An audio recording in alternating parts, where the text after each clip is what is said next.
শ্রমিক মেহনতি মানুষের রাজনীতিবিদ ছিলেন মাওলানা আব্দুল হামিদ খান ভাসানী। এমন মন্তব্য করেছেন জাতীয় নাগরিক পার্টির আহ্বায়ক নাহিদ ইসলাম। তিনি বলেন, ব্রিটিশ উপনিবেশবাদের বিরুদ্ধে, পিন্ডির আধিপত্যবাদের বিরুদ্ধে এবং দিল্লির আধিপত্যবাদের বিরুদ্ধেও মাওলানা ভাসানী লড়াই করেছিলেন।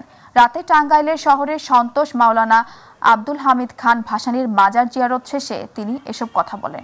নাহিদ ইসলাম বলেন, মাওলানা ভাসানী যে স্বপ্নের বাংলাদেশ গড়তে চেয়েছিলেন, জাতীয় নাগরিক পার্টি সেই উদ্দেশ্যেই প্রতিষ্ঠিত হয়েছে। তিনি আরও বলেন, এনসিপির যে দর্শন ও চিন্তা, তার মধ্যেই মাওলানা ভাসানী রয়েছেন।